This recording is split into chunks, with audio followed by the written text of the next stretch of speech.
Hi, I'm Jonathan Pogash, the Cocktail Guru. Welcome to Cocktails the Grand Tour, where we tell the story of mixing it up one cocktail at a time.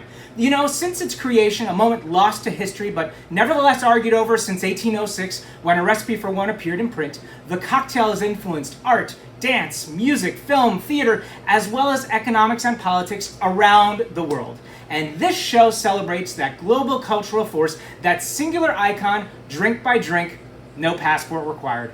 Today's destination?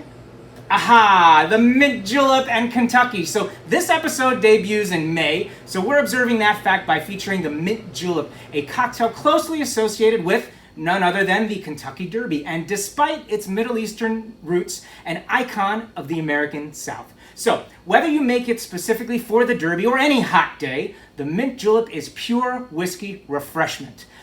When it comes to refreshing yet alcoholic beverages, the liquid antidote to an interminably long and oppressively hot summer afternoon, really nothing at all can beat the Mint Julep. While the Mint Julep has deep ties to the Kentucky Derby, the cocktail originated not as a refreshing trackside libation, but as medicine. Julep means elixir or liquid medicinal preparation, and it's derived from the Spanish julepe, which comes from the Arabic julāb or Persian gulab, meaning rosewater, originally a medicinal drink made from sweetened water and rose petals. Early renditions of juleps would have been made from all types of spirits and might have contained any number of medicinal herbs. But by 1803, in the United States, the julep was understood as a dram of spirituous liquor that has mint in it, taken by Virginians in the morning. This was written, of course, by Englishman John Davis in his travels of 4.5 years in the United States of America. So the category of drink, ladies and gentlemen, is built. And let's go through the specs a little bit. So our base ingredient is bourbon whiskey, of course, none other than bourbon whiskey. Our sweetener for this cocktail, or our emulsifier, also working as an emulsifier, is simple syrup, right over here. There we go. Now seasonings, or bittering agent. Not really bittering agent, it is definitely seasonings. Our mint, look at that fresh, springy mint. I love that. So our finisher or garnish for this cocktail, first of all, mint, lots and lots of mint right on top, and some powdered sugar. This is in my handy dandy powdered sugar container holder. I love it. So the vessel for this cocktail, pretty important, is a stainless steel tin. Okay, traditionally a silver julep cup. So that sterling silver julep cup isn't only for looks. The metal cup helps to keep the drink cold and slows dilution.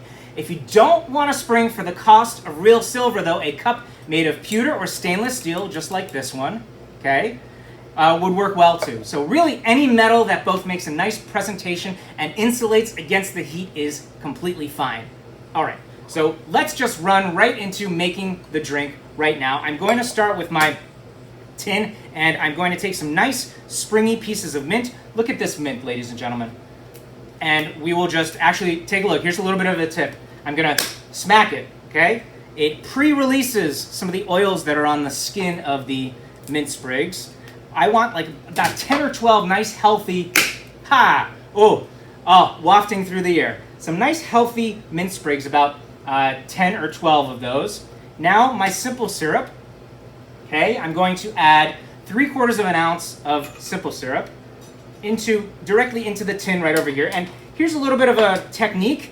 I'm just going to use my spoon to kind of mash the ingredients together. I'm just blending the oils from the skin with the simple syrup here.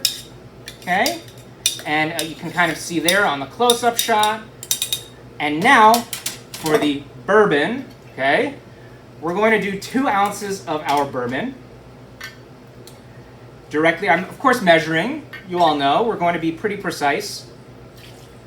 Add that directly to the tin itself, and again, just give it a little bit of a stir, just like that. Now the crushed ice part, and there's also some technique involved here. So I've got my freezer, and oh, look at this, my crushed ice that I've pre-crushed. Take a look at that. And here's how I did it, folks.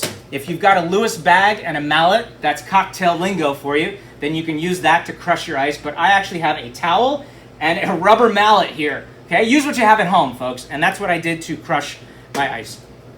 So let's go ahead and add our crushed ice.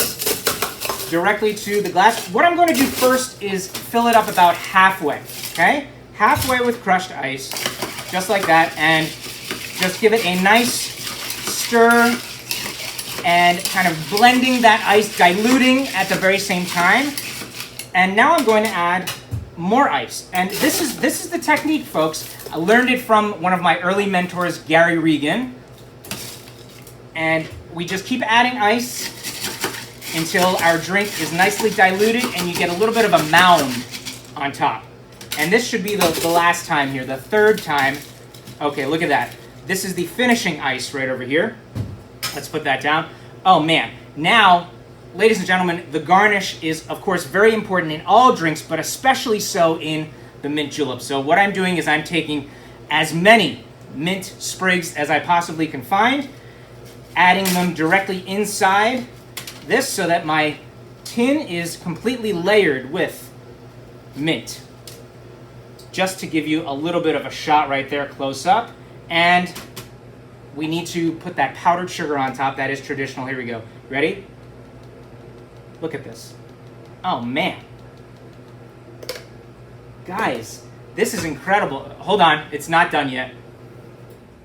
I am ready for the Kentucky Derby, ladies and gentlemen, with this mint julep.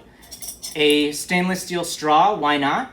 Now when you take a sip, the point is to get your nose in there and to get all of those mint, the mint, and to take a sip. I just want to step back and look at this piece of art before I take a sip, but here you go. All right, ready? Oh yeah, it is perfectly balanced and chilled already, and I can tell that as I drink this drink, it will get better and better over time. So, it is said that every picture tells a story. Well, the same is true of every cocktail, and while each drink a bartender prepares for you or you mix yourself at home is certainly and quite literally the sum of its several parts, it's clearly so much more. Until next time, this is Jonathan Pogash, your guide to Cocktails the Grand Tour. Cheers.